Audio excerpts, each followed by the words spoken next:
আগের দিন ক্লাসে তো বেদ উপনিষদটা হয়েছিল, আর আজকে জৈন ফিলোসফি পড়বো।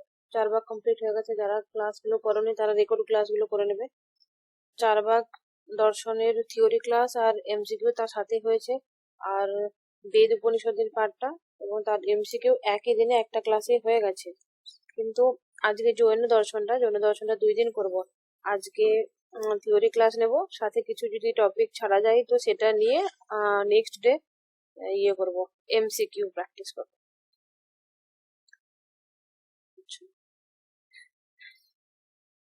জৈন দর্শন শুরু করার আগে কি কোশ্চেন করতে পারি তোমাদেরকে পিছনের ক্লাস থেকে?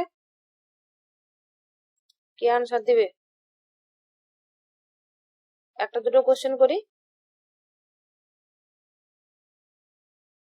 হ্যাঁ ম্যাম, করুন।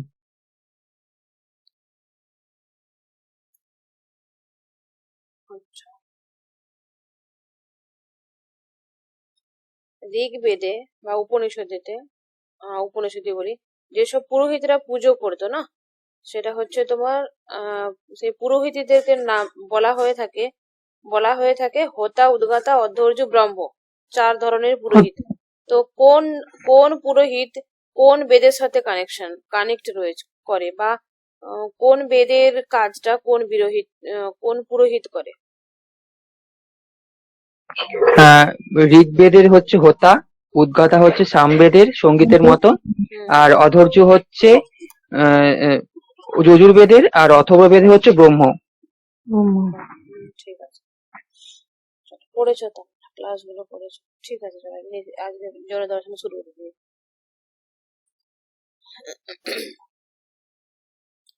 প্রথমে দেখো, জিন শব্দ থেকে জৈন শব্দের উৎপত্তি এসেছে। এটা থেকে কোশ্চেন অলরেডি আগে এসেছে। জিন শব্দ থেকে জৈন শব্দের উৎপত্তি, এবং জিন শব্দের মানে কি? জিন শব্দের অর্থ হলো তোমার যেটা হচ্ছে জয় করা। তাহলে জিন শব্দের মূলে যে জি ধাতু রয়েছে, সেই জি ধাতু তার যে অর্থ সেটা হলো জয় করা। তাহলে জিন বলতে আমরা কি বলবো? বা যেই ব্যক্তি তার কামনা বাসনাকে জয় করে মুক্ত পুরুষ রূপে অবস্থান করছে তাকে আমরা জিন বলবো, বা জয়ী ব্যক্তি আর কি। কিসের জন্য জয়ী? অ্যাকচুয়ালি তার কামনা বাসনা, দৈহিক চাহিদা, বাইরের বস্তু জগতের যে মেটেরিয়াল চিজের যে ইয়েগুলো, কামনাগুলো, সেটা কন্ট্রোল করে ফেলেছে, সেটা হচ্ছে জিনি। এক মিনিট। তাহলে তীর্থঙ্কর বলতে কি, দেখো, জিন যারা জয় করে ফেলেছেন তাদেরকেই জিন বলা হয়, আর জিনদের বলা হয় তীর্থঙ্কর। তীর্থঙ্কর হচ্ছে পথপ্রদর্শক, সত্যের পথপ্রদর্শক। আমরা জৈন দর্শনে 24 জন তীর্থঙ্করের কথা পাই। আচ্ছা, এখানে দেখো 24 জন তীর্থঙ্করদের মধ্যে হচ্ছে যে প্রথম জন তীর্থঙ্কর, তার নাম হচ্ছে ঋষভদেব, আর সর্বশেষ হলো বর্ধমান বা মহাবীর।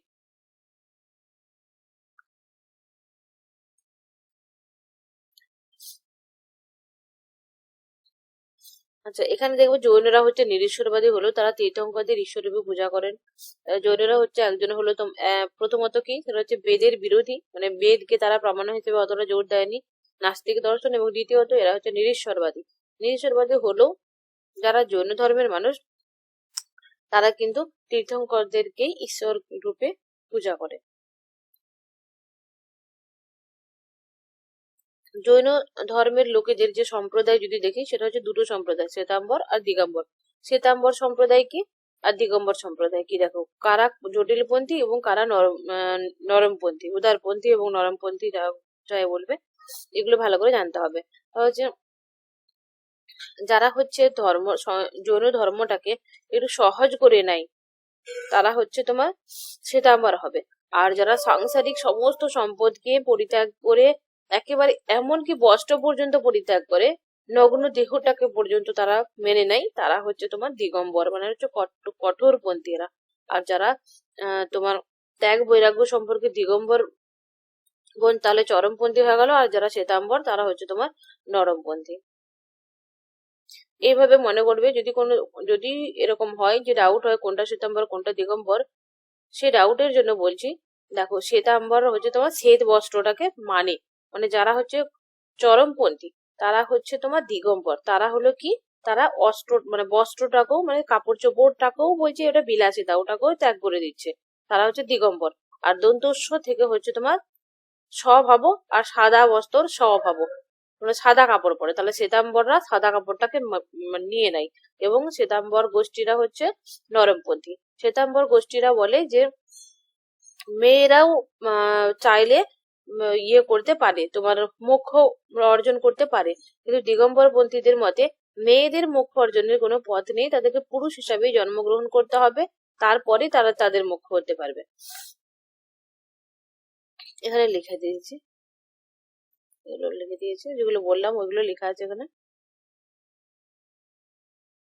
আচ্ছা, উভয় সম্প্রদায় অহিংসাকে, যদি মিল কি বলা হয় দুজনের মধ্যে, উভয় সম্প্রদায় অহিংসাকে জীবনের শ্রেষ্ঠ ব্রত বলেন এবং উভয় সম্প্রদায়ই পরম পরমতের প্রতি এবং শ্রদ্ধাশীল হতে নির্দেশ করেছে।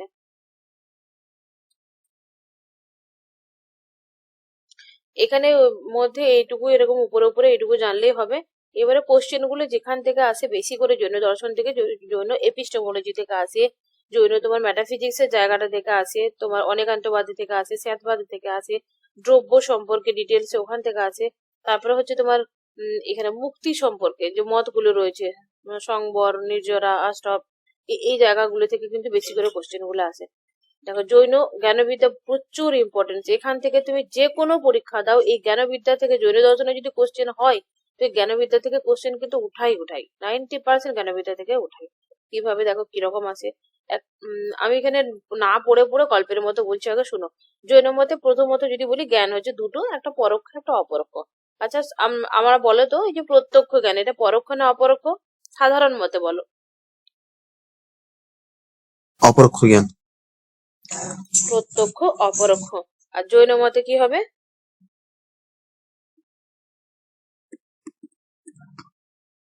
পরোক্ষ জ্ঞান। হ্যাঁ, জৈন মতে তার উল্টোটা হয়ে যাবে।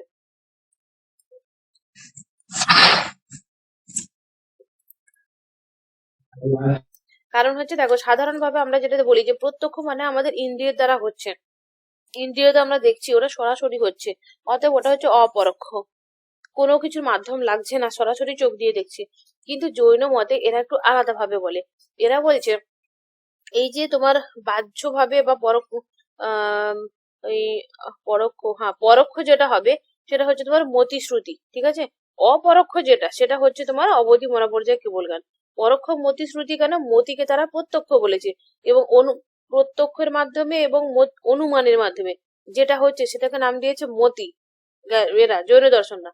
আর যেটা অপরোক্ষ মানে সরাসরি হয়ে যাচ্ছে, একদম আত্মার সাথে একদম ডিরেক্টলি কানেকশন হচ্ছে, সেটা হচ্ছে অপরোক্ষ। সেটা কোনটা হবে? অবধি বা অবধি, যে যেরকম ভাবে বলবে, মনোপর্যায় এবং কেবল জ্ঞান, ঠিক আছে। আর যদি সিকোয়েন্সে বলি লো থেকে হায়ার দিকে, তাহলে হবে মতি, শ্রুতি, অবধি, মনোপর্যায়, কেবল জ্ঞান। এটা কোশ্চেন এসেছিল তোমার কোন একটা গেটের কোশ্চেন এতে। মতি হলো কি? মতির মধ্যে কি কি পড়ে? প্রত্যক্ষ এবং অনুমানের মাধ্যমে যেটা হয় সেটা হচ্ছে মতি।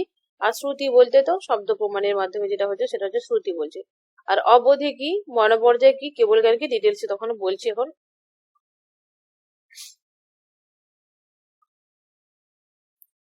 এখানে বলে দিলাম যেগুলো।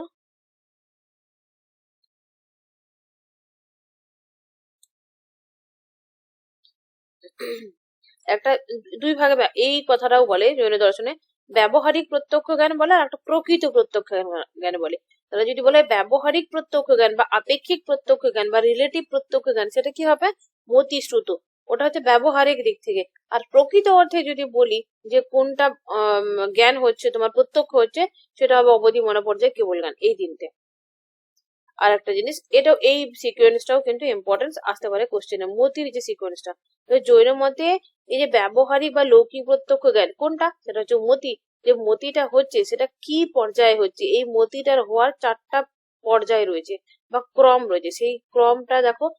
প্রথমে হচ্ছে তোমার অবগ্রহ, ইহা, অবাই, ধারণা, এই সিকোয়েন্সটা মনে রাখবে। আচ্ছা, অবগ্রহ কি? অবগ্রহ মানে ধরো কোনো একটা শব্দ শুনলাম, ঠিক আছে, এই যে শব্দটা শুনলাম সেটা হচ্ছে তোমার অবগ্রহ। যেমন বলছে দেখো, বস্তুর সত্তা মাত্রকে গ্রহণ হয় কিন্তু বিশিষ্ট কোনো বস্তু হয় না। যেমন হচ্ছে কোনো একটি বিষয় সম্পর্কে এক বিশেষ সংবেদন, যেমন শব্দ সংবেদন। চেতনার এই প্রাথমিক স্তরে বাহ্য বস্তু ইন্দ্রিয়কে উদ্দীপিত করলেও বিষয়বস্তু জ্ঞান হয় না, বিষয় সত্তা মাত্রে জ্ঞান হয়। মানে ধরো শব্দ, কোনো একটা শব্দ শুনলাম যে হ্যাঁ এটা শব্দ হলো, এরপরে হচ্ছে দ্বিতীয় স্তর অবায়। এখানে মানে মনে প্রশ্ন জাগবে, এই যে শব্দটা হলো এটা কিসের শব্দ, এটা কি বাসের শব্দ, এটা কি গাড়ির শব্দ, এটা কি বোমা ফাটার শব্দ, এরকম হবে, কোশ্চেন মার্ক হলো। 3 নাম্বারে হবে হ্যাঁ এটা একটা গাড়ির শব্দ বা ট্রেন যাচ্ছে রাস্তা থেকে ট্রেনের শব্দ। 3 নাম্বারে এরকম একটা নিশ্চিত হবে। 4 নাম্বারে যে সেটা সম্পর্কে একটা ধারণা হবে। সর্বশেষ যেটা, যে এই যে ধারণা আছে, ধারণার আকারে যে জ্ঞানকে আমরা ধারণ করি তখন হয়ে যাবে সেটা ধারণা। তাহলে সিকোয়েন্সটা মনে রাখবে যে মতির হচ্ছে 4টা ক্রম পর্যায়: অবগ্রহ, ইহা, অবায়, ধারণা।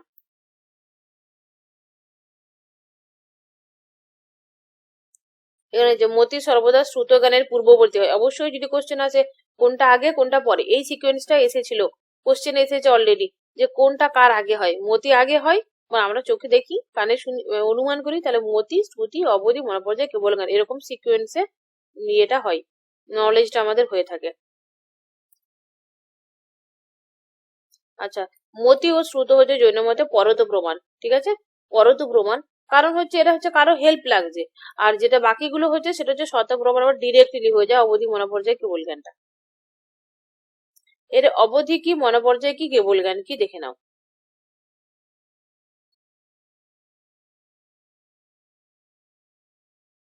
অবধি বলছে আলোক দৃষ্টি বা অতীন্দ্রিয় দৃষ্টি বলতে পারে।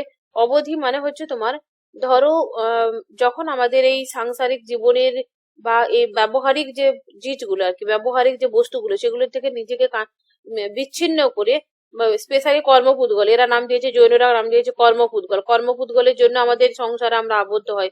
কর্মপুদ্গল গুলো জড় পরমাণু। ঠিক আছে, তো এই বলছে জীব যখন তার প্রচেষ্টার দ্বারা কর্মপুদ্গলকে কিছুটা বিনষ্ট করে। যখন আমি ডিটেলসে যাবো, দ্রব্যের ওই জায়গাটা পড়াবো, তখন আমি কর্মপুদ্গলটা ডিটেলসে বলবো। তাহলে এক কথায় দেখো কর্মপুদ্গলটা কি, কর্মপুদ্গলের ফলে জীবের বন্ধন এবং জীব সংসারে আবদ্ধ থাকে।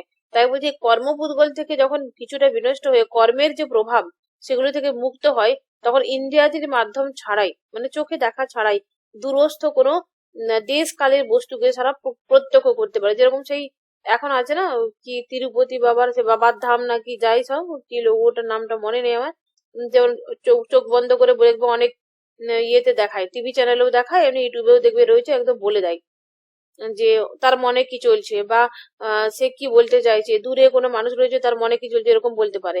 তাহলে অবধি হলো তোমার ইন্দ্রিয়ের মাধ্যম ছাড়াই, এটা মনে রাখবে একদম সূক্ষ্ম ভাবে পড়বে, কিন্তু এই অবধি, মনোপর্যায়, কেবল জ্ঞান, এর ফারাকটা সূক্ষ্ম ভাবে জানবে, এবং এটা থেকে কোশ্চেন আসেই। তাহলে ইন্দ্রিয়ের মাধ্যম ছাড়া দূরের দেশ কালের বস্তুকে সাক্ষাৎ ভাবে প্রত্যক্ষ করতে পারে। এই কথাটা দেখো, সাক্ষাৎ ভাবে প্রত্যক্ষ করতে পারে। এখানে কি হয়, অতীন্দ্রিয় প্রত্যক্ষ, অতীন্দ্রিয় হলেও তার সীমায়িত। তাহলে এই যে প্রত্যক্ষটা বলছে দেখো ইন্দ্রিয়ের মাধ্যম ছাড়াই করে, সেই জন্য এটা সাক্ষাৎ ভাবে হয়। এবং এটা বলছে সীমায়িত, মানে কোন এর একটা সীমা রয়েছে, দূরবর্তী বিশেষ দেশ কালের মধ্যেই সীমায়িত। বলছে আমি অন্য কোনো দেশ বা অন্য কোনো সময়ের কথা চিন্তা করতে পারি, কিন্তু সেটা কোনো একটা জায়গায় সীমা রয়েছে, দূরবর্তী কিন্তু সীমিত দেশকালের গণ্ডির মধ্যে প্রত্যক্ষ, সেটা হলো অবধি। সীমায়িত হওয়ার জন্য এই প্রকার যে আলোক দৃষ্টি বা ক্লিয়ারভয়েন্স, অতীন্দ্রিয় প্রত্যক্ষকে অবধি বলা হয়। এটা অন্যান্য দর্শনে কি বলা হয়, যোগজ প্রত্যক্ষ, যেটা ন্যায় দর্শনে যোগজ প্রত্যক্ষ বলা হয়। সেটা তাহলে জৈন দর্শনে কিসের সাথে মিল রইলো, সেটা হচ্ছে তোমার অবধির সাথে। মনোপর্যায় মানে মনে রাখো নামটার মধ্যে রয়েছে মন। মন মানে অপরের মন পড়ে নেওয়া। তুমি অনেক দূরে বা অনেক অন্য কোনো দেশে বা অন্য কোনো সময়ের কোনো অন্য কোনো মানুষের মনকে তুমি যখন পড়তে পারবে, সেটা হচ্ছে মনোপর্যায়, যেটাকে বলে টেলিপ্যাথি। তাহলে মনোপর্যায় কি হলো, সেটা হচ্ছে টেলিপ্যাথি, ইংরেজিতে বলে টেলিপ্যাথি। এটাও কিন্তু দেশকালের মধ্যে সীমিত বা দেশকালের মধ্যে সীমায়িত। তাহলে কি হলো, অবধি এবং মনোপর্যায় দুটোই কি হলো, ইন্দ্রিয়ের মাধ্যম, ইন্দ্রিয়কে ছাড়া হচ্ছে, ডিরেক্টলি হচ্ছে, সাক্ষাৎ ভাবে হচ্ছে প্রত্যক্ষটা, এবং অতীত এবং বর্তমান বা দূরের কোনো দেশকালের বিষয় সম্পর্কে সে প্রত্যক্ষ করতে পারছে, এবং সেটা হচ্ছে কোনো দেশকালের মধ্যে সীমিত বা গণ্ডিত। এরপরে হচ্ছে তোমার লাস্ট যেটা স্টেজ আসবে, সেটা হচ্ছে তোমার কেবল জ্ঞান। কেবল জ্ঞানে কি হবে, কেবল জ্ঞান কখন হয় সেটা বলেছে দেখো, জৈন দর্শনে যে ত্রিরত্ন আছে না, ত্রিরত্ন, এরকম কোশ্চেন পড়ে জৈন দর্শনে, ত্রিরত্ন কি কি। আমি এরকম করে বলি, আমার সূত্রটা তোমরাও মনে রাখতে পারবে। দেখে জ্ঞান অর্জন করে চরিত্র গঠন করা। কি বললাম বলো তোমরা সবাই একসাথে, দেখে জ্ঞান অর্জন করে চরিত্র গঠন করা। দেখে মানে কি সম্যক দর্শন, এই সিকোয়েন্সটা আসে কোশ্চেনে বহুবার এসেছে। সম্যক দর্শন, সম্যক জ্ঞান, সম্যক চরিত্র। তার মানে দেখো প্রথমে বলছি দেখে জ্ঞান অর্জন করে চরিত্র গঠন। যদি বলি কোনো একটা মানুষকে তুমি যখন ইয়ে করবে, ও সামনে আসবে, তাকে আগে ভালো করে দেখবে, তার সম্পর্কে মনে মনে ভাববে এটা এরকম, এ বাজে, কে ভালো, এর মধ্যে এই আছে, মানে তার সম্পর্কে একটা জ্ঞান তোমার হলো। তারপরে তার চরিত্র নিয়ে লোকের কাছে তুমি কথা বলবে। তাহলে তাহলে জৈনদের ত্রিরত্নটা কি হলো? সম্যক দর্শন, সম্যক জ্ঞান, সম্যক চরিত্র। তাহলে সিকোয়েন্সটা কি হবে? দেখে জ্ঞান অর্জন করে চরিত্র গঠন করা, মানে সম্যক দর্শন, সম্যক জ্ঞান, সম্যক চরিত্র। তাহলে এভাবে এই যে ত্রিরত্নের দ্বারা বা ত্রিরত্ন অনুশীলনের দ্বারা জীবাত্মা যখন তার সঞ্চিত সঞ্চয়মান কর্মপুদ্গল কে ছিন্ন করে, তাহলে সঞ্চিত সঞ্চয়মান কি এবং কিভাবে মুক্তির প্রসেসটা যখন দেখবো তখন ডিটেলস ওখানে দেখবো। তো যখন কর্মপুদ্গল গুলো আসা বন্ধ হয়ে যাবে, আর তার মধ্যে যত কিছু কর্মপুদ্গল ছিল সেগুলো তার কর্মের দ্বারা বিনষ্ট হয়ে যাবে, তখন সে একেবারে তার স্বস্বরূপে চলে আসবে। ঠিক আছে, স্বস্বরূপ মানে কি? সব জায়গাতেই বলে যে স্বস্বরূপ মানে যখন হচ্ছে প্রত্যেকটা মানুষ ফিল করবে যে আমি অদ্বৈত ব্রহ্মের সাথে এক, যেটা উপনিষদে দেখলাম ব্রহ্ম এবং আত্মা এক, এরকম জ্ঞান হয়। সেরকম এখানেও বলবে স্বস্বরূপে, মতলব যে একেবারে সে ওই তীর্থঙ্করদের স্টেপে চলে আসবে আর কি। সমস্ত কিছু একদম কেবল জ্ঞান, মতলব ওই ব্রহ্ম বা ঈশ্বরের সাথে একবারে মিলেমিশে এক হয়ে যাবে। এখানে এখানে প্রশ্ন, দুটোর সঙ্গে আলাদা কি? অবধি মরা পর্যায়ের সঙ্গে এখানে ফারাক রয়েছে। কেবল জ্ঞান যেটা, সেটা হচ্ছে অনন্ত, সেটা অসীম, এটা কোনো দেশ কালের মধ্যে বা দেশ কালের গণ্ডিতে কিন্তু কোনো সীমাহিত নয়। ঠিক আছে, এর জ্ঞান যেটা, সেটা হচ্ছে জীব সর্বজ্ঞ এবং অনন্ত রূপে বা অনন্ত জ্ঞানী রূপে বিরাজ করে। পার্থক্যটা বোঝা গেল তাহলে? তাহলে অবধি এবং মনোপর্যায়ে কি হলো? দেশকালের গণ্ডির মধ্যে সীমাহিত। ওখানেতেও কোনো সরাসরি কোনো ইন্দ্রিয়ের মাধ্যম ছাড়াই হয়, সাক্ষাৎ ভাবে হয়ে থাকে, সরাসরি হয়ে থাকে। এবং অতীত বা বর্তমানের বা দূরের কোনো বিষয় সম্পর্কে যখন বলে দেখতে পায় তখন সেটা অবধি, আর যখন অপরের মন পড়তে পারে সেটা হয়ে যাবে তোমার মনে পর্যায়। কেবল জ্ঞান কখন? যে ত্রিরত্ন পালনের মধ্য দিয়ে জীবাত্মা পুরোপুরি ভাবে তার কর্মপুদ্গল গুলোকে বিনষ্ট করে যখন একেবারে নিজের স্বরূপে ফিরে আসে, তখন সে হয় কেবল জ্ঞানী। আর কেবল জ্ঞান যখন হয় তখন তার মধ্যে কোনো সীমা থাকে না, সে অনন্ত এবং অসীম জ্ঞানের অধিকারী হয়ে যায়। ঠিক আছে, এতটা পর্যন্ত কমপ্লিট? কারো কোনো প্রবলেম থাকলে এবার বলো এখানটা পর্যন্ত, বা এই জায়গাটায় অবধি মনে পড়ছে মতি শ্রুতি অবধি মনে পড়ছে কেবল জ্ঞান, এই জায়গাটায় কারো কোনো সমস্যা আছে? ঘুমিয়ে যাবে না, ক্লাস করতে করতে কেউ কিন্তু ঘুমাবে না, অ্যাক্টিভ থাকো, কথা বলো, থাকলেও বলো, না থাকলেও বলো। না দিদি, সমস্যা নেই। বোঝা গেছে ক্লিয়ার? ম্যাম হ্যাঁ বলো। ম্যাম প্রথম যে সেই মতির যে ভাগগুলো আছে, অবগ্রহ, ইহা, অভয়, ধারণা, হ্যাঁ এখানে প্রথমটায় বললেন যে সত্তা মাত্রের জ্ঞান হয়, মানে প্রথমটায় যেটা অবগ্রহ, হ্যাঁ হ্যাঁ, অবগ্রহ, হ্যাঁ। এটাই বললেন যে এখানে শুধু বিষয় জ্ঞান হয় না, সত্তা মাত্রের জ্ঞান হয়। হুম, তাহলে বিষয়ের জ্ঞানটা কখন হয়? বিষয়ের গানটা 3 নাম্বারটাই হয়। অবগ্রহ, হ্যাঁ, এই যে অবগ্রহ, ইহা, অভয় ধারণা। তো অবগ্রহ, যেমন আমি একটা যে রাস্তা দিকে ট্রেনের শব্দ যাচ্ছে, একটা শব্দ শুনতে পেলাম, ঠিক আছে, অনেক সময় হয় না কোনো শব্দ শুনতে পেলাম বাইরে যেন হচ্ছে, বাট আমি আমার একটা বাস্তব উদাহরণ দিচ্ছি। আমি একদিন গ্যাসেতে দুধ চাপিয়ে শুয়ে পড়েছি, ধীরে দুধটা চাপিয়েছিলাম, কিছুক্ষণ পরে দেখছি স্টিলের জায়গায় পাঠিয়েছিলাম, ফটফট আওয়াজ হচ্ছে, তাই তো? তখন আমার মনে সন্দেহ হলো এটা কিসের শব্দ, চারদিকে দেখতে থাকে না কিসের শব্দ। তখন দেখছি যে আমার গ্যাসটা লাইটটা জ্বলছে, তাহলে ওখানে গেলাম, তাহলে কিসের শব্দ যে হচ্ছে, মানে কি কনফার্ম হচ্ছে না, ওইটা অবগ্রহ। আর ইহা হচ্ছে তোমার সংশয় হচ্ছে, এটা কি মানে কিসের শব্দ, এটা বোমার শব্দ, বাইরের শব্দ, গ্যাসের শব্দ, না কোথা থেকে হচ্ছে, মানে দুটো তিনটে বিষয় নিয়ে সন্দেহ করছি, সেটা ইহা। আর অবাই মানে হচ্ছে এটাই হলো সে দুধে আমার গ্যাসেতে দুধটা চাপানো আছে, ওখানটায় শব্দটা হচ্ছে, ওটা হয়ে গেল কমপ্লিট অবাই ধারণা, অবাই হলো, কনফার্ম হলো। আর তারপরে চতুর্থ স্তরে হচ্ছে অবাই স্তরে যে জ্ঞান জন্মায় সেটা মনের মধ্যে সংরক্ষিত হয়ে যায়, যে আমার সংরক্ষণ, আমার এখনো কিন্তু রয়ে গেল সংরক্ষণ, আমার মনে একটা ধারণা তৈরি হয়ে গেছে যে ওই শব্দটা ওরকম হচ্ছে, মানে ওটা হচ্ছে তোমার ওই দুধ পুড়ে যাওয়ার শব্দ, স্টিলের জায়গায় দিলে এরকম হয়, যার আগে আমার আগে ছিল না ধারণা। ঠিক আছে, বোঝা গেছে? হ্যাঁ আচ্ছা দিদি, হ্যাঁ বলো। বলছি তাহলে জৈন মতে তো আমরা জ্ঞান প্রথমত দু প্রকার, অপরোক্ষ আর পরোক্ষ। হুম, তারপর আসছে অবধি মনোপর্যায় মতি আর শ্রুত। তাহলে যদি প্রশ্নটা এরকম ভাবে আসে যে জৈন মতে জ্ঞান ক প্রকার, তাহলে কোনটা লিখবো? পাঁচটায় লিখতে হবে। কোশ্চেনটা অপশনটা কিরকম আসছে তার উপর ডিপেন্ড করে উত্তরটা দিতে হবে। কোশ্চেনটা কেমন ভাবে আছে, তুমি যদি বলো যে জ্ঞানের পর্যায়গুলো, ওগুলো তোমাকে পাঁচটায় বলতে হবে, মতি শ্রুতি অবধি মনে পর্যায়। একদম যদি নর্মাল কোশ্চেন করে কটা পর্যায়, তোমাকে অপশন দিয়েছে পাঁচ, তখন তুমি পাঁচ করবে। এবারে তো যদি তোমাকে বলে প্রত্যক্ষ জ্ঞান কটা, পরোক্ষ জ্ঞান কটা, তখন তুমি আলাদা করে বলবে যে পরোক্ষ হলো দুটো আর অপরোক্ষ হলো তোমার তিনটে।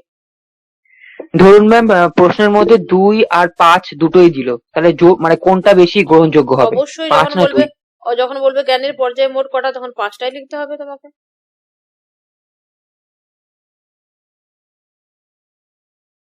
যদি কটি দেয় আর যদি 5টা অ্যান্সার নেয়, তখন যদি আমি দেখেছি এটা কোন একটা পরীক্ষাতে মনে হয় দেখেছিলাম, করতে গিয়ে 5টাই অ্যান্সার নিয়েছিল, এটা নেটেই মনে করেছিল, হ্যাঁ নেটেই করেছিল। পাঁচটায় করতে হবে, পাঁচটায় কোশ্চেনটা ওরকমই আসে।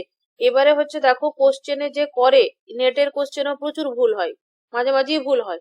সে হয়তো মানে না ভেবে করে নেয় যে এরকমও উত্তরটা হতে পারে, সেরকম হয়। এরকম হলেও তুমি অবশ্যই যদি বলে জ্ঞানের পর্যায়ে কটা বা কটা বা কয় ভাবে আমাদের জ্ঞান অর্জন হয়, তখন অবশ্যই পাঁচ করবে। এরপরে যদি আনসার না নাই, দুই নাই, তখন তুমি চ্যালেঞ্জ করবে যে কোশ্চেনটার মধ্যে কেন তুমি ক্লিয়ারিটি রাখোনি।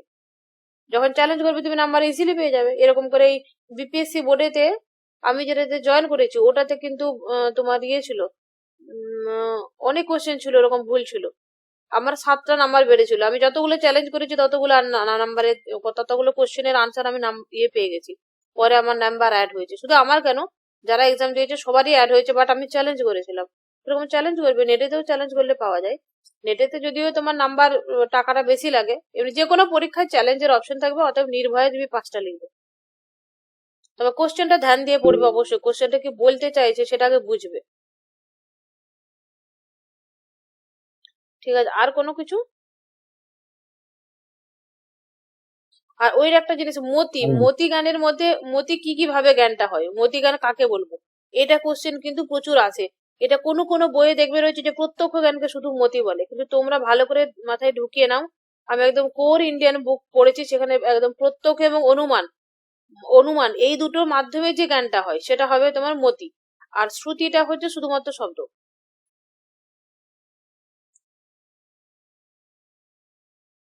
অতটা ক্লিয়ার হয়েছে? নেক্সট যাবো এবারে। ম্যাম বলছিলাম, বলো। আমরা তো জৈনদের 24 জন তীর্থঙ্করের নাম পেলাম, হুম এর মধ্যে দুটো ভাগ পেলাম, একটা হচ্ছে শ্বেতম্বর দিগম্বর। হুম এখানে কোনো স্পেসিফিক এরকম আসতে পারে যে শ্বেতম্বর কোনজন, না দিগম্বর না না, কোনজন? এরকম আজ পর্যন্ত আসেনি, আসবে না। জৈন দর্শনের মানে এত কোশ্চেন অ্যাভেলেবেল আছে, ওই রকম লেভেলে কোশ্চেন এখন যায়নি আর যাবেও না। একদম ওরকম ভয় কিছু নেই। সেটা তো এরকম জানতে হবে যে শ্বেতাম্বরের মনোভাবনাটা কি, বা কাদেরকে বলে, বা তাদের বৈশিষ্ট্যগুলো কি, আর দিগম্বরদের বৈশিষ্ট্যগুলো কি, ওটা হালকা পাতলা করে জেনে রাখলেই হবে। এখানে কোশ্চেন কিরকম আসে আমি বলছি, যে শ্বেতাম্বর দিগম্বর এটা কাদের সম্প্রদায়, অপশন দিল জৈন দর্শন, বৌদ্ধ দর্শন, ন্যায় দর্শন, এরকম করে কোশ্চেন আসে। তোমরা এত জটিল কেন ভাবছো? কোনো কোশ্চেন তুমি যখন সামনে নিয়ে আসবে না, দেখবে না কোশ্চেনটা কত সহজ করে আসে। এত জটিল করে ভাবারই কোনো দরকার নেই, এগুলো রিসার্চে কাজে লাগবে, লাগাবে এই ধারণাগুলো। ম্যাম আমি একবার লাস্ট কোশ্চেন দেখছিলাম হুম জৈনর, হুম ওখানে বলেছিল যে জৈন যে 24 জন তীর্থঙ্কর, ওদের কে কোনটা প্রতীক মানে। কোথায় ছিল কোশ্চেনটা? কোথাটা দেখেছিল মনে করতে পারছি না, তবে আমি পাঠিয়ে দিব পেলেই। ঠিক আছে, পাঠিয়ে প্রতীক দেবে। মানে কেউ ওই সাপ যে মানছে, কেউ ষাঁড় হ্যাঁ, মানছে। সাপ আছে, ষাঁড় আছে, তারপর সিংহ আছে, পদ্মফুল আছে, ওটার কথাই বলছে, মানে কোন তীর্থঙ্করে কোনটা সিম্বল ছিল। আমি বুঝতে পারছি, আমি বলতে চাইছি এই কোশ্চেনটা পেলে কোথায়, মানে এইরকম ধরনের কোশ্চেন আমি আজ পর্যন্ত কোনো এক্সামে দেখিনি, আর কোনো বুকেও পড়িনি। আমি নেট এক্সাম দেওয়ার আগে কম করে 7,000 কোশ্চেন পড়েছিলাম, এক্সাম দেওয়ার 5 দিন আগে। আর ইভেন মানে যত আমাদের ইন্ডিয়াতে যত স্টেট পরীক্ষা হয় না, স্টেট লেভেলে যে সেট পরীক্ষার মতো, ওই পরীক্ষাগুলোর মানে ইউপি থেকে, এমপি থেকে শুরু করে, মানে ওই ব্যাঙ্গালোরের, ওই কর্ণাটকের থেকে শুরু করে যত রয়েছে, আসামের যত প্রিভিয়াস ইয়ার রয়েছে, অল কোশ্চেন আমি প্র্যাকটিস করেছি আমাদের ফিলোসফি সাবজেক্টে। তো আমি কোথাও দেখিনি, হতে পারে যদি কোথায় কোশ্চেনটা পেয়েছে আমাকে দিবে। আর আমি বলবো, আমাকে যদি বলো যে সাজেস্ট করতে, আমি বলবো এত ভিতরে যাওয়ার দরকার নেই। এখন তোমাদের মেন উদ্দেশ্য থাকবে যে মেন সিলেবাসটা যেরকম ভাবে কোশ্চেন আসে সেরকম ভাবে তৈরি করে নেওয়া। তারপরে যদি অ্যাভেলেবেল টাইম থাকে, তখন খুঁটিয়ে খুঁটিয়ে এগুলো আমি বার করে তোমাদেরকে এক্সট্রা দেবো। আর কারো কিছু কোশ্চেন? চলো বেশ, চলে যায় তাহলে অনেকান্তবাদ। অনেকান্তবাদ বা সদবস্তু সম্পর্কে জৈন অভিমত। তোমাদের কি শুনতে প্রবলেম হচ্ছে? আরো মনে হচ্ছে লেফট হচ্ছে আবার জয়েন হচ্ছে, শুনতে প্রবলেম হচ্ছে কারো? হলে বলবে। না ম্যাম। জৈন অনেকান্তবাদ এবং স্যাদবাদ। অনেকান্তবাদ আর স্যাদবাদের মধ্যে মিলও আছে অমিলও আছে। এই মিল আছে, কি মিল আছে বলতে পারবে? অনেকান্তবাদটা হচ্ছে তোমার, আমি বলে দিচ্ছি, যারা কেউ জয়েন হতে চাইছে। অনেকান্তবাদ যেটা, সেটা হচ্ছে ম্যাটাফিজিক্যাল তত্ত্ব জৈনদের। আর স্যাদবাদ হচ্ছে এপিস্টেমোলজিক্যাল। এটা মনে রাখার বলছি এক্সামে পড়ে যে অনেকান্তবাদটা কি। অনেকান্তবাদটা হলো ম্যাটাফিজিক্যাল, আর স্যাদবাদটা তোমার এপিস্টেমোলজি। দেখো এপিস্টেমোলজি লেখাটার মধ্যে এপিস দন্তস্ব আসছে, আর স্যাদবাদ লেখাটার মধ্যে দন্তস্ব আসছে। তাহলে স মানে যেটা স্যাদবাদ সেটা হচ্ছে এপিস্টেমোলজি, এপিস্টেমোলজিক্যাল মত। আর অনেকান্তবাদ হলো তোমার মেটাফিজিক্যাল মত। এটা মনে রাখবে।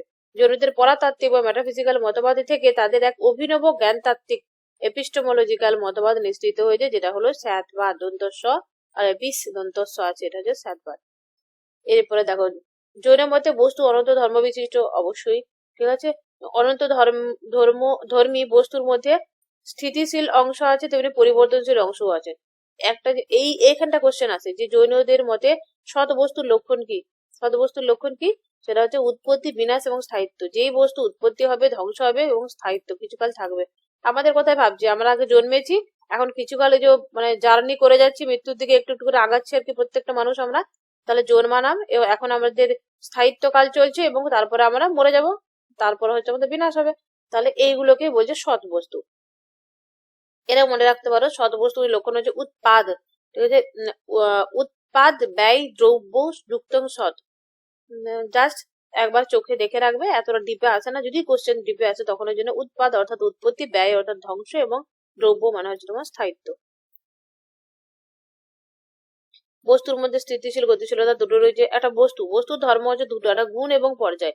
গুণ হচ্ছে কি, সেটা হচ্ছে তোমার যেটা হচ্ছে স্থায়ী, আর পর্যায় হলো তোমার কি, যেটা হচ্ছে পরিবর্তন হয়। তাহলে যেগুলো স্থায়ী ধর্ম সেগুলো হবে গুণ, আর যেগুলো পরিবর্তনশীল সেটা হলো পর্যায়। আচ্ছা চেতনা, মানে আমরা মানুষ, আমরা তো জীবাত্মা না, তো জীবাত্মার মধ্যে স্থায়ী ধর্ম কি বলতো? চেতনা। চেতনা। আর চেতনা। অস্থায়ী ধর্ম কি হবে? পর্যায়। তাহলে কোনগুলো হবে? হ্যাঁ, সুখ দুঃখ সুখ দুঃখ। কামনা বাসনা, একদম এগুলো পরিবর্তনশীল, তাই তো। এখন আমার এই কম্পিউটারটা আমি পেয়ে গেছি, আমার এখন সুখ হচ্ছে, ঠিক আছে। এখন আবার অন্য কিছু সুখের জন্য আমার এখন বস্তু অন্য কিছু হবে, তাহলে কামনা বাসনা সুখ দুঃখ এগুলো আমাদের পরিবর্তন হয়। এখানে দেখো অদ্বৈত বেদান্তীদের মতে হচ্ছে সমস্ত কিছু নিত্য এবং অপরিণামী বলে, আর বৌদ্ধরা কি বলে, সমস্ত কিছু পরিবর্তনশীল। তাহলে এখানে জৈনরা এই দুটোর মধ্যবর্তী পন্থা। এরা বলছে অনেকান্তবাদটা কিভাবে এলো, বলছে অনেকান্তবাদটা বলার আগে বলতে চাইছে জৈন মতে যে এই অদ্বৈত মতে যে সমস্ত কিছুকে নিত্যতা দেখছে, সমস্ত কিছু হচ্ছে অপরিবর্তনীয়, আর বৌদ্ধরা ক্ষণিকবাদে কি বলে, পরিবর্তনশীল।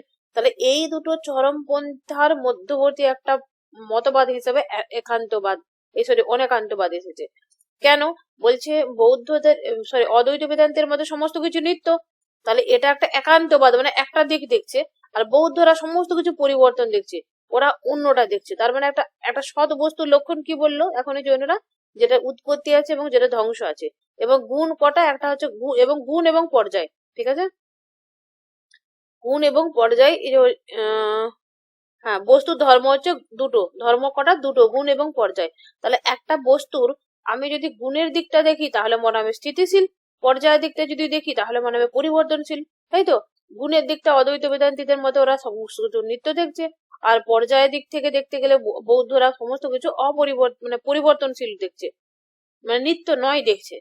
এখানে এরা বলছে, জৈনরা বলছে বলছে যদি বৌদ্ধদের মতটা শুধু মেনে নি তাহলেও একান্তবাদের দোষ হয়ে যাবে, আর অদ্বৈত বেদান্তীদের মতটাও যদি মানি তাহলেও একান্তবাদের দোষ হয়ে যাবে। মানে একটা দিককে গুরুত্ব দিচ্ছে।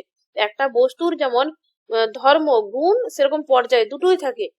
গুণটা যেমন আছে নিত্য, পর্যায়টাও অনিত্য, এই পর্যায়টা হচ্ছে পরিবর্তনশীল, এই দুটোই রয়েছে, দুটোকে সমান গুরুত্ব দিতে হবে। তাই বলছি যদি আমরা এইটা থেকে মানে একান্তবাদ এটার নাম দিয়েছে। একান্তবাদ মানে একটা দিক গুরুত্ব দিয়েছে। একান্তবাদ থেকে আমরা রক্ষা পেতে গেলে তখন তারা অনেকান্তবাদের দৃষ্টিভঙ্গিটা এনেছে। তখন অনেকান্তবাদে কি মানে বলছে, এই যে একটা হাতি, একটা উদাহরণ দিয়ে, যে একটা হাতি যদি দেখি, একটা ওই যারা চোখে দেখতে পায় না, তারা তারা যদি দেখে কেউ সুড়টা হাত দেয়, তাহলে মনে হবে হাতির কি সুরের মতো লম্বা কিছু একটা ব্যাখ্যা করবে। হাতির পাটাকে যে হাত মানে ছোবে, সে বলবে যে হাতি হচ্ছে থাম্বার মতো। যে কানটা ছুবে, সে বলবে হাতি হলো কুলোর মতো। তাহলে জনেরা উদাহরণটা দিচ্ছে, বলছে তাহলে এক একজন লোক তো তারা তাদের দৃষ্টিভঙ্গি থেকে সত্য, কিন্তু যদি একজন চোখে দেখতে পায় এরকম মানুষ এসে যদি তাদেরকে বুঝিয়ে দেয় যে যে পা দেখছে সেও সত্য, যে কান হাত দিল সেও সত্য, সেরকম ভাবেই আমরা যে জীব আত্মা বা আমরা যে মানুষরাও জগতের আমরা যে কোনো একটা পার্ট দেখি, একটা দিক দেখি। একটা দিক দেখে আমাদের মনে হয় যে গুণটা দেখলে মনে হয় যে এই তোমার সে স্থিতিশীল, আর পর্যায় দেখলে মনে হয় পরিবর্তনশীল। ঠিক সেইভাবে বৌদ্ধরা এবং ঠিক সেইভাবে অদ্বৈত বৈদান্তিকরা ভুল করছে। অ্যাকচুয়ালি একটা দিককে আমরা মানতে পারি না, অনেক মানে অনেক বিষয় রয়েছে, সমস্তটাকে আমাদের গুরুত্ব দিতে হবে, এইভাবে বলে। ওই জন্য বলছে জৈনরা হচ্ছে প্লুরালিস্ট এবং বস্তু স্বাতন্ত্র্যবাদী, রিয়েলিস্ট এবং অনেকান্তবাদী জৈনদেরকে বলা হয়ে থাকে। এটা মনে রাখবে, এটা কোশ্চেন এসেছে। জৈনরা হলো তোমার প্লুরালিস্ট মানে বহুত্ববাদী, বস্তু স্বাতন্ত্র্যবাদী এবং অনেকান্তবাদী। জৈনরা প্রথমত বস্তু স্বতন্ত্রবাদী কেন? মন নিরপেক্ষ বস্তুর অস্তিত্ব মানছে, মানে মনের বাইরেও বস্তুর অস্তিত্ব আছে, তারা কিন্তু মানে। জৈনগণ অসংখ্য দ্রব্যের অস্তিত্ব মানছে। বৌদ্ধবাদী কেন? কারণ দ্রব্য একটা না, দ্রব্য হচ্ছে অসংখ্য। জৈন মতে জগতে যেমন অসংখ্য পুদ্গল বা জড়ো, তাহলে এখানে কোশ্চেন এসেছে অনেকবার যে এই যে পুদ্গল গুলো, সে পুদ্গল গুলো কি, কোন পরমাণু দিয়ে গঠিত? এটা হচ্ছে জড় পরমাণু। পুদ্গল গুলো কি? জড় পরমাণু। এবং এটা কি, তেমনি অসংখ্য জীবাত্মা আছে। তাহলে যেরকম অসংখ্য পুদ্গল বা অসংখ্য জড় অণু আছে, সেগুলো দিয়ে হচ্ছে অসংখ্য জীবাত্মাও আছে। তাই তারা কি প্লুরালিস্ট এবং রিয়েলিস্ট এবং অনেকান্তবাদী কেন, সেটা তো বলে দিলাম। ওই যে একান্ত কথার অর্থ হলো এক পক্ষ, তাই তো? এক পক্ষ মানে এক দিকটা গুণের দিক থেকে দেখতে গেলে স্থিতিশীল, আর পর্যায়ের দিক থেকে দেখতে গেলে পরিবর্তনশীল। তাই বলতে এক পক্ষ হয়ে যাবে। এক পক্ষটাকে এড়াবার জন্য তারা দুই পক্ষটাকে স্বীকার করার জন্য অনেক বিষয়টাকে নেবে।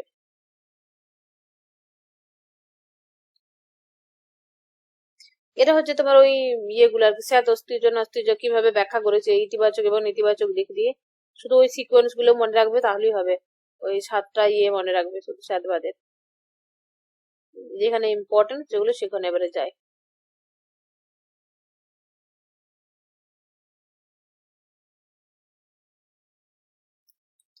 জৈনরা বলছে যে বস্তু সম্পর্কে লৌকিক জ্ঞান কোনো পূর্ণ বা পূর্ণাঙ্গ জ্ঞান নয়। এবারে দেখা একটা লৌকিক জ্ঞান হয় এবং একজন কেবল জ্ঞানী লোকও থাকে এবং আমাদের মতো সাধারণ মানুষও থাকে।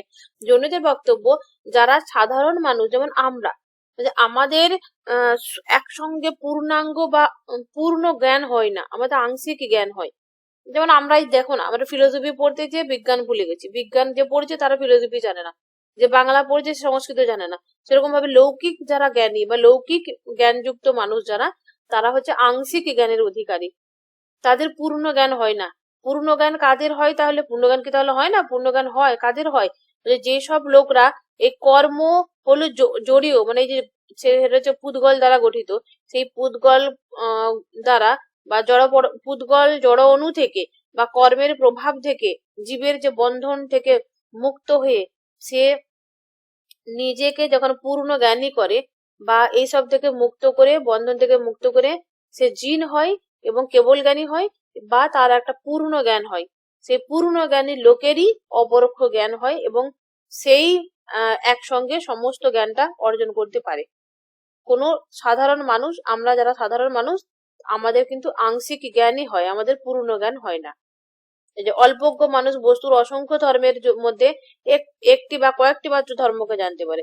লৌকিক জ্ঞান যেমন পূর্ণ সত্য নয়, তেমনি পূর্ণ মিথ্যাও নয়। তাই লৌকিক জ্ঞানের অধিকারী যারা বা লৌকিক জ্ঞান মাত্রই, সেটা হবে আংশিক এবং আপেক্ষিক সত্য।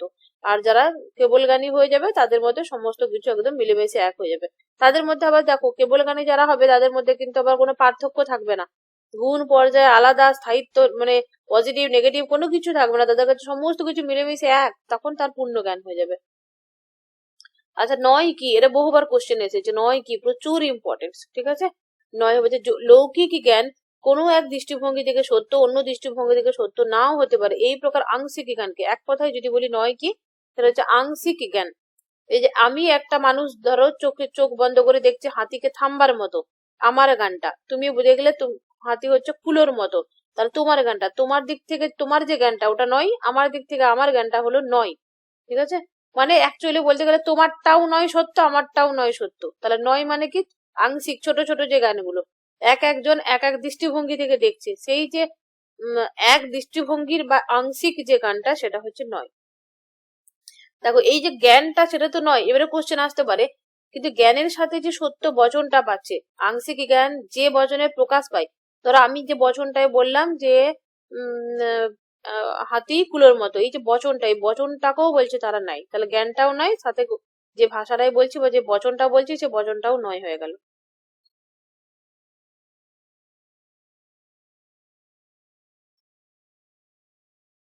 আচ্ছা, এবারে হলো তোমার রিলেটিভিজম, আপেক্ষিকতাবাদ কিভাবে পরিস্ফুট হচ্ছে, কিভাবে বেরোচ্ছে জৈন অনেকান্তবাদের মধ্যে। আর অনেকান্তবাদের মধ্যে এভাবে আপেক্ষিকতাবাদ আসছে যে ধরো আমি দেখলাম কুলোর মতো, তুমি দেখলে হাতি থামবার মতো, তাহলে এক এক দৃষ্টিভঙ্গি থেকে না তোমারটা পুরোপুরি সত্য না আমারটা সত্য, মানে আপেক্ষিক ভাবে তুমিও সত্য, আপেক্ষিক ভাবে আমিও সত্য। সেই জন্য বলছে জৈন অনেকান্তবাদ যেটা, সেটা হচ্ছে আপেক্ষিকতাবাদ বা রিলেটিভিজম এর মধ্যে প্রকাশ পেয়েছে। জৈনগণ বলছে যে যিনি একটি বস্তু জানেন তিনি সব বস্তুকেই জানেন, যিনি সব বস্তু জানেন কেবল তিনি একটি বস্তুকে জানেন। মানে এই যে বক্তব্যটা, এটা বলতে চাইছে কার হয়, এটা হচ্ছে জিন বা কেবলজ্ঞানী লোকের হয়। কেবলজ্ঞানী লোক কেন একটি বস্তুকে জানে, তাই সেই কেবলজ্ঞানী কিভাবে হচ্ছে দেখো, যে কেবলজ্ঞানী তার মধ্যে গুণ পর্যায় এই তোমার এই যে আলাদা আলাদা কোনো কিছু থাকবে না, সমস্ত কিছু এক হবে তার কাছে, যেমন ওই ইয়ের মতো স্পিনোজা গডকে যেরকম ভাবে দেখেছে আর কি, সেই সেভাবেই আর কি, যে সমস্ত কিছুর জ্ঞানটা একভাবেই হবে, কোনো আলাদা আলাদা কোনো বৈশিষ্ট্যই থাকবে না, তা আলাদা করে জ্ঞানের আলাদা ভাবে পার্টে দেখার দরকারই পড়বে না। তাই বলছে যে একটা বস্তুকে যখন জানবে সে সমস্ত কিছুকে জেনে যাবে, সেটা কার হয়, সেটা কেবল জ্ঞানী লোকের ব্যক্তির হয়। এই যে উদাহরণটা যেটা এতক্ষণ বলে বলে তোমাদেরকে পড়াচ্ছিলাম, এখানে উদাহরণটা লেখা আছে, ইচ্ছা হলে পড়ে নে। জৈন অনেকান্তবাদের যুক্তিসম্মত পরিণতি তাহলে কি হলো? জৈন স্যাতবাদ। প্রকৃতপক্ষে অনেকান্তবাদ ও স্যাতবাদ একই বিষয় সম্পর্কে দুটি পরস্পর নির্ভর মতবাদ, তাই তো? একই বিষয় সম্পর্কে কিন্তু দুটো মতবাদ, এটা এটা মেটাফিজিক্যালি আর পরাতত্ত্বগত ভাবে, আর এটা হচ্ছে তোমার যুক্তিসম্মত ভাবে, যখন বৈজ্ঞানিক ভাবে বা যুক্তিসম্মত ভাবে যখন ব্যাখ্যা করব, যেটা জ্ঞান তাত্ত্বিক দিক থেকে ব্যাখ্যা করব, সেটা হবে স্যাতবাদ।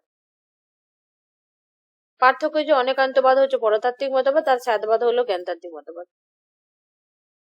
সমালোচনা এখানে আমি পড়াতে পড়াতে তোমাদেরকে বলেই দিয়েছি, এখানে যা লেখা আছে।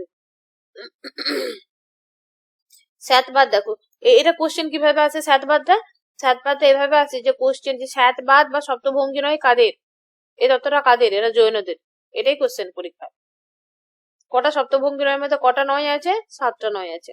নয় মানে কি বললাম? নয় মানে আংশিক জ্ঞান, আপেক্ষিক জ্ঞান।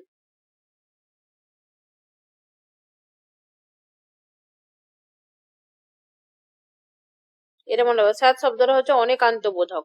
স্যাত শব্দের অর্থ কোনোভাবে বা কোনো রকমে।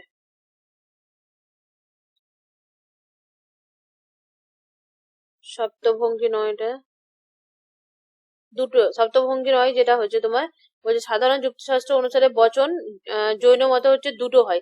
একটা হচ্ছে সপ্তভঙ্গি নয়, যেটা সেটা হচ্ছে একটা সদর্থক দিকে প্রকাশ পায়, একটা নগর্থক দিকে প্রকাশ পায়।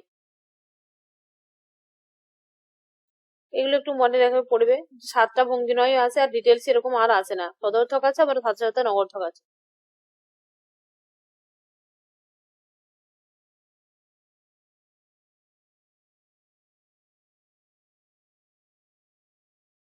আচ্ছা, দ্রব্য সম্পর্কে পড়িয়ে দিই। দ্রব্য সম্পর্কে আজকে পড়িয়ে দেবো, এরপরে নেক্সট ক্লাসে তোমার জৈন দর্শনের যে ইয়েটা মুক্তি বা মোক্ষর পাঠটা, এবং তার সাথে ওই ওরা যেভাবে মোক্ষর পাঠটা পুরো ডিটেলসে পড়াবো ওখানে আর কি, মোক্ষ মুক্তির সাথে ব্রত পঞ্চব্রত যেগুলো রয়েছে ওগুলো ডিটেলসে পড়াবো। আর পুরো জৈন দর্শন সম্পর্কে এমসিকিউ কালকে করাবো।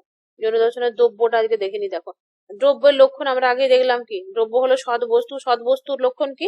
সৎ বস্তু মানে পড়লাম একটু আগে, যে যার উৎপত্তি ব্যয় এবং উৎপত্তি স্থিতিশীলতা এবং ধ্বংস তিনটে রয়েছে, সেটাই হচ্ছে তোমার দ্রব্য এবং সেটাই হলো সৎ বস্তু। এই দ্রব্যের মধ্যে কিন্তু ধর্মগুলো থাকে। ধর্ম কটা পড়েছিলাম? ধর্ম হচ্ছে তোমার দুটো, একটা হচ্ছে গুণ এবং পর্যায়। গুণটা হলো কি? গুণ মানে হচ্ছে যে স্থিতিশীল ধর্মগুলো, আর যেটা যেমন আত্মার মধ্যে আমাদের কি বলে ব্যক্তির মধ্যে যে চৈতন্যটা, জীবাত্মার মধ্যে চৈতন্য হলো তোমার নিত্য ধর্ম, আর কামনা বাসনা হলো অনিত্য ধর্ম। এবারে ডিটেলসে যদি চলে যায়, এই ছকটা না মানে আমি যে পিডিএফটা করেছিলাম ছকটা, সেই পিডিএফটা এখন এই মুহূর্তে পাচ্ছিলাম না, তাড়াতাড়ি ক্লাসটা লিঙ্ক দিয়ে এখানটাকে দেখিয়ে দিচ্ছি। জৈন মতে হচ্ছে তোমার দ্রব্য যেটা হচ্ছে ছকটা আমি এখানেই করে দিচ্ছি। দ্রব্য হচ্ছে দুটো, একটা হচ্ছে তোমার এই যেখানে দেখো একটা হচ্ছে অস্তিকায় এবং অনস্তিকায়, দুটো পার্ট।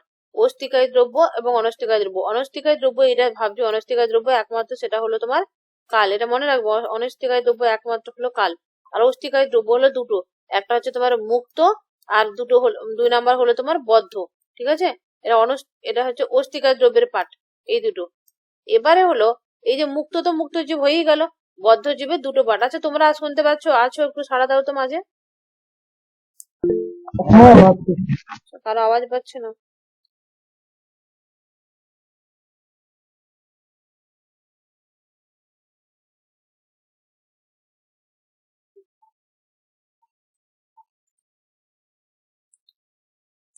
এরপরে হচ্ছে তোমার, আচ্ছা কি হলো, কতটা পড়ালাম? বদ্ধজীব, তাই তো? বদ্ধজীবের আবার পার্ট থাকবে দুটো, ঠিক আছে। বদ্ধজীব হলো কি, হ্যাঁ বদ্ধজীবের পার্ট থাকবে। সেটা কি, একটা হচ্ছে তোমার স্থাবর আর ত্রস আর স্থাবর। হ্যাঁ, ত্রস আর স্থাবর। স্থাবর যেটা, স্থাবর মানে কি হবে, সেটা হচ্ছে তোমার মানে ওই স্পর্শ শুধুমাত্র যেটা থাকবে, এক ইন্দ্রিয় যুক্ত যেটা, যেমন হচ্ছে তোমার কি হবে, মাটি, ক্ষিতি, অবটেজ, মরুদ, এই যে উদ্ভিদ গুলো, এইগুলো হচ্ছে, এগুলো কি হয়, এগুলো শুধু স্পর্শ ইন্দ্রিয় রয়েছে। একটা জিনিস জৈন মতে কিন্তু জড় বস্তুরও আবার ওদের ইয়ে হয়, সমস্ত কিছুকে প্রাণ আছে এরকম মানে। তাহলে যেটা স্থাবর সেটা হলো তোমার কি, প্রথমে যেটা এক ইন্দ্রিয় দ্বারা স্পর্শের দ্বারা জানতে পারা যায়। এরপরে হলো তোমার স্থাবরের পরে হচ্ছে তোমার ত্রস, যেটা ত্রসের আবার ভাগ রয়েছে, 2 ইন্দ্রিয় যুক্ত, 3 ইন্দ্রিয় যুক্ত, 4 ইন্দ্রিয় যুক্ত, 5 ইন্দ্রিয় যুক্ত। 2 ইন্দ্রিয় যুক্ত কি হবে, যেমন শামুক। 3 ইন্দ্রিয় যুক্ত হবে তোমার ওই কেঁচো, পিঁপড়ে। আর হ্যাঁ 3 ইন্দ্রিয় যুক্ত হবে তোমার ইয়ে মৌমাছি।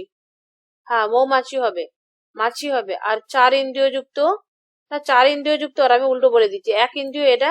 2 ইন্দ্রিয় হচ্ছে তোমার শামুক, 3 ইন্দ্রিয় হবে তোমার পিঁপড়ে, আর 4 ইন্দ্রিয় হবে তোমার, 4 ইন্দ্রিয় হবে মৌমাছি, আর 5 ইন্দ্রিয় যুক্ত হবে কারা, যেমন এই যে বড় রকম হবে যে প্রাণী, যেমন মানুষ, এরা আর কি, গরু ছাগল, এরা হচ্ছে তোমার 5 ইন্দ্রিয় যুক্ত, সমস্ত কিছু ইন্দ্রিয় রয়েছে ওদের।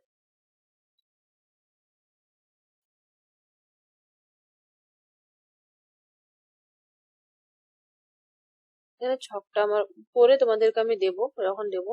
অনস্টিকায় দ্রব্য কাল, এটা সম্পর্কে ডিটেলসে বলে দিচ্ছি। কাল কেবল অনস্টিকায় দ্রব্য, এবং এটা হচ্ছে কায়িক দ্রব্য, মানে হচ্ছে কোনো দেশ কালে যেটা থাকে। অস্তিকার অনস্তিকার ফারাক কি?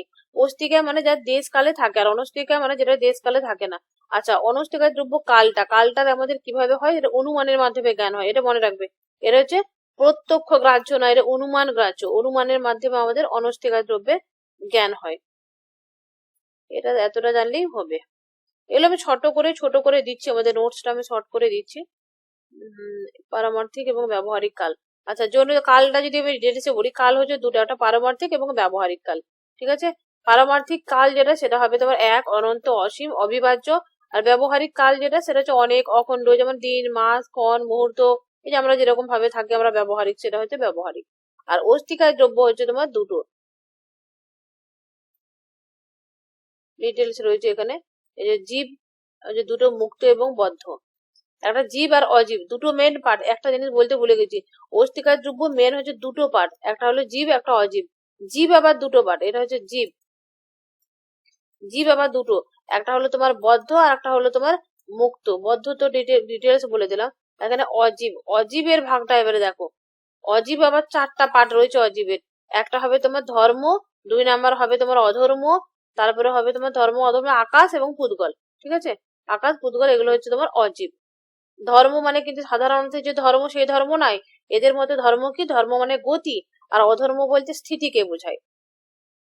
আর এখানে যে ডিটেলসটা আমি তোমাকে আগে বলে দিলাম, যে বদ্ধ জীব নাড়াচাড়া করতে পারে না, এই যে স্পর্শ ইন্দ্রিয় যুক্ত, এক ইন্দ্রিয় যুক্ত যেটা স্থাবর, সেটা হচ্ছে এক ইন্দ্রিয় যুক্ত। যেমন স্পর্শ ইন্দ্রিয় শুধুমাত্র রয়েছে, সেটা হচ্ছে এক ইন্দ্রিয় যুক্ত। যেমন কি, যে ক্ষিতি, অব, তেজ, মরুদ, উদ্ভিদ, এই 5 প্রকার দেহে বাস করে।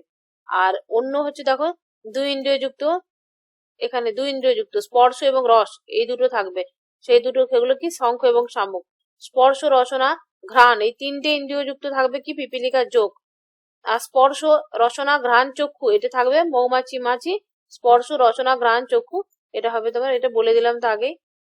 আর অজীবের যে পাঠ, এটাও বলে দিয়েছি, ধর্ম, ধর্ম, আকাশ, ভূগোল। ধর্ম বলতে তোমার পাপ পুণ্য ওরকম কিন্তু ধর্ম না। ধর্ম মানে হচ্ছে গতি, অধর্ম মানে হচ্ছে তোমার স্থিতি। আকাশ, আকাশ তো আছে একটা আকাশ, লোক আকাশ, আলোক আকাশ। আকাশের আবার দুটো ভাগ। লোক আকাশ মানে হচ্ছে আমরা যেই জায়গায় থাকছি সেটা হচ্ছে তোমার, লোক আকাশ হচ্ছে পূর্ণ স্থান। জীব, পুদ্গল, ধর্ম, অধর্ম, কাল, এটা লোক আকাশে অবস্থান করে। লোক আকাশ হচ্ছে জাগতিক বস্তু যেটা। আর আলোক আকাশ কোনটা, এটা এমটি স্পেস, এটা কোশ্চেনে এসেছিল। আলোক আকাশ কি, সেটা হচ্ছে এমটি স্পেস। লোক আকাশ হচ্ছে সামনে যেটা জীব টিব যারা সবাই থাকে, লোক আকাশ মানে আমরা লোক আকাশে থাকি। আর আলোক আকাশ মানে ওটা এমটি। এটা আকাশকেও, কালকেও যেমন অনুমানের মাধ্যমে জ্ঞান হয়, আকাশও কিন্তু অনুমানের মাধ্যমে আমরা জানতে পারি। এটা হচ্ছে তোমার নিত্য দ্রব্য, দেশ বা আকাশের জ্ঞান হচ্ছে অনুমান লব্ধ, এতটা মনে রাখতে হবে। আর পুদ্গল 4 নাম্বার যে অজীব, সেটা হচ্ছে পুদ্গল। তাহলে পুদ্গল মানে কি, সেটা হচ্ছে জড় পরমাণু। জড়াত্মক হয় পুদ্গল, অচেতন। ঠিক আছে, পুদ্গল অবশ্যই অচেতন। ক্ষিতি, অব, তেজ, মরুদ, সেসবের সংযোগে, মানে পরমাণুগুলো আর কি, পরমাণু সংযোগে। ক্ষিতি, অব, তেজ, মরুদ যে পরমাণুগুলো, সেগুলো সংযোগে একসঙ্গে যুক্ত হচ্ছে কি, যুক্ত হচ্ছে, সেটার নাম বলছে সংঘাত। তাহলে সংঘাতের ফলে হচ্ছে জীবনের কি হয়, সংসার জীবনের শুরু হয়। কিভাবে হয় শুরু, মানে সংঘাত মানে এরকম ভাবো, সংযুক্ত, সংযুক্তর ফলে সংসার শুরু হয়। সংসার শুরু হয় মানে কি, সংসার মানে সেখানে দুঃখ কষ্ট থাকবে, তাই তো। তাহলে বলছে এই যে পরমাণুগুলো, সে কি পরমাণু, জড় পুদ্গল পরমাণুগুলো। তৃতীয় তেজ মরুতে জড় পুদ্গল পরমাণুগুলো একসঙ্গে যখন যুক্ত হচ্ছে, তখন হচ্ছে সেটা সংঘাত। সংঘাতের ফলে সংসার শুরু হয়, সংসারের ফলে আমাদের দুঃখ কষ্ট থাকে। আর এই পরমাণুগুলো যখন আবার একে অপর থেকে বিচ্ছিন্ন হয়ে যায়, তখন ধ্বংসপ্রাপ্ত হয়ে যায়, তখন আমাদের মোক্ষ বা মুক্তির দিকে এগিয়ে যাবো আর কি। আচ্ছা, ঠিক আছে, অনেক প্রচুর লম্বা চওড়া আছে। পরের দিনে ক্লাসে বাকিটা করাবো। এবারে জীবাত্মা সম্পর্কে যেটা করাবো ডিটেলসে, জীবাত্মার তোমার জীবাত্মা থেকে আমাদের বন্ধন থেকে মুক্তি কিভাবে হচ্ছে, ওই ডিটেলসটা পড়ে এমসিকিউ পরের ক্লাসে করাবো। তোমরা যতটা পড়ালাম তার মধ্যে যদি কোনো কোশ্চেন থাকে বলো তোমাদের।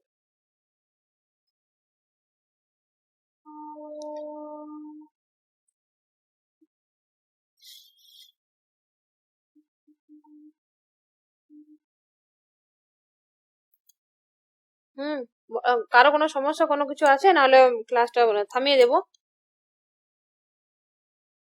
ম্যাম বলছি ওয়েস্টার্নের করাবে না কিছু? হ্যাঁ, করাবো, এক সাইড থেকে করি, এটা আসলে শেষ ম্যাম হবে। আমার খুব সমস্যা ওই ওয়েস্টার্নটা, তো তার জন্যই বলছিলাম যে হবে তো, আপনি টেনশন প্রথম করছো কেন? বলেছিলেন না হুম, দুদিন করে যদি ওই ইন্ডিয়ানা দুদিন করে যদি ওয়েস্টার্ন করাতেন খুব ভালো হতো, কারণ ওয়েস্টার্নের ভীষণ মানে উইক আমি, মানে কিছুই হয়তো একা ধরলে হয়তো পারবো না। বাকিরা কি বলছো? তোমরা যেটা বলবে সেটাই করা হবে। মাঝে নাহলে দুদিন না করে একদিন ওয়েস্টার্ন একদিন ইন্ডিয়ান করব। আর আমার যেটা মনে হয় না ইন্ডিয়ানটা দিদি তুমি পুরোটা পুরোটা শেষ না হয়ে দিদি গেলে। হ্যাঁ, বলো। হ্যাঁ, দিদি তুমি যেটা করছো এটাই করো, পুরোটা একটা শেষ করে দাও, তারপরে তুমি অন্যটা একটা ঢোকো। হুম, আমারও এটাই মনে হয়, কারণ না কানেকশন পাবে, একটার সাথে একটা কানেকশন পাবে। দিয়ে যখন আমি হ্যাঁ ওরকম একটা এগিয়ে যাবে যখন কিছুটা, তখন তোমাকে ইয়ে করা হবে। তখন তো অবশ্যই মিক্সড করে কোশ্চেন করবো আমি, যখন পরীক্ষাগুলো তোমাদের নেবো না, তখন মিক্সড করে পুরিয়ে কোশ্চেন করবো। আর ওই ইন্ডিয়ানে যে এরকম করে যদি অ্যাভয়েড করে যাও না, এখান থেকে কোশ্চেন অনেক পড়ে। কোশ্চেন গুলো কিন্তু এত সহজ জায়গাগুলো থেকে পড়ে, আর এই কোশ্চেন গুলো কিন্তু আমরা ইজিলি ভুল করে চলে আসি। এটাও তোমার লাগবেই তো, এটা কমপ্লিট হয়ে যাও, কদিন লাগবে আর তোমার? আজকে তো হয়ে গেল জৈন, জৈন আরেকদিন লাগবে। জৈন, বৌদ্ধ একদিন যদি হয়, ওদিকে 6 6 দিন, 10টা ক্লাসে তো পুরো ফুল এমসিকিউ উইথ কমপ্লিট হয়ে যাবে, এমসিকিউ সহ কমপ্লিট হয়ে যাবে। নেক্সট ওয়েস্টার্ন ধরবো। বাকিরা কি বলছো, তোমাদের কি মত?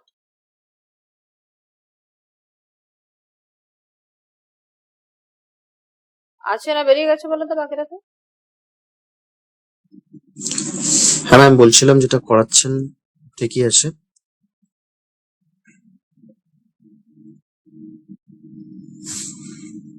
এক ধার থেকে করে চলো, আমারও এটা মনে হয় এক ধার থেকে করে চলো, একদম কমপ্লিট হয়ে যাবে। আর যেগুলো হয়ে যাচ্ছে মতলব তুমি ছেড়ে দিবে না, সেগুলো কিন্তু রিভিশনে রাখবে। মানে প্রথম দিনে 4 ভাগ পড়িয়েছো তো, পরের দিনে বেদ পড়লে, দ্বিতীয় দিনে যখন এখানে যৌন দর্শন পড়তে শুরু করবে, ওইগুলো আগে পড়ে নেবে। আর কিভাবে রিমাইন্ড করবে সেটা আমি শিখিয়ে দিয়েছি, ঠিক আছে? 4 ভাগ দর্শনে কি পড়েছো, বেদ বেদ উপনিষদে কি পড়েছো, আত্মা সম্পর্কে কি বলেছে, আত্মার কতগুলো স্টেপ। আচ্ছা বলো তো জনি, আত্মার কতগুলো স্টেপ উপনিষদের মধ্যে? উপনিষদে আত্মার যে স্টেপ গুলো কটা? 4টা। 4টা নাম বলো। জাগ্রত, সুষুপ্তি, তুরীয় আর একটা স্বপ্ন। হলো না? সিকোয়েন্সে বললাম না, সিকোয়েন্সে, কিন্তু সিকোয়েন্সে বলো। সিকোয়েন্স হচ্ছে প্রথম হচ্ছে জাগ্রত, তারপর স্বপ্ন, তারপর সুষুপ্তি, তারপর তুরীয়। হ্যাঁ একদম, সবসময় অল টাইম যখনই বলবে সিকোয়েন্সেই বলবে। এরকম ভাবে শুধু ওটা যা যা পড়েছো ডিটেলসে, যে উপনিষদ শব্দের অর্থ কি, উপনিষদ কোথা থেকে এসেছে, তোমার বেদ কোথা থেকে বেদের রচয়িতাকে, বেদ হলো অপুরুষ, বেদের মানে হলো তোমার জ্ঞান, বেদ শব্দের অর্থ হলো জ্ঞান। তারপরে যে বেদের কটা পাঠ, ঋক সাম যজু অথর্ব। তারপর যে মন্ত্র, প্রত্যেকটা আবার হচ্ছে মন্ত্র, মন্ত্র বা সংহিতা, আরণ্যক, তারপরে কি যেন, ব্রাহ্মণ, উপনিষদ, এই ভাগগুলো পড়লে। তারপরে আত্মা সম্পর্কে কি বলেছে সেগুলো ডিটেলসে জানলে, কর্মবাদের কথা মেনেছে, পুনর্জন্মের কথা স্বীকার করেছে। আর কি কি ছিল ওখানেতে বেদ উপনিষদে। এরকম করে ডিটেলসে যখন পড়বে, পড়ার শেষে চোখ বন্ধ করে 5-10 মিনিট একদম ফরফর ফরফর করে বলতেই থাকবে। মানে উঠবে নামবে, যেন যে লোকে যেরকম মন্ত্র পড়ে, দোয়া পড়ে, সেরকম করে তোরা ফিলোসফির এই তত্ত্বগুলোকে একদম বড়বড় বড়বড় করে বলতে থাকবে। এরকম বলার স্টেপে যতক্ষণ না আসছো ততক্ষণ কমপ্লিট হচ্ছে না পড়াশোনা তোমার, ততক্ষণ পড়তে হবে। চলো আজকে ক্লাস থামিয়ে দিলাম এখানেতে। তোমার নেক্সট ডেটে একটু বেশি করে করিয়ে পুরো এমসিকিউ কমপ্লিট করে দেবো। আর চিন্তা করো না, জনি বললে না যে ওয়েস্টার্নের দিকটা পড়াবার জন্য।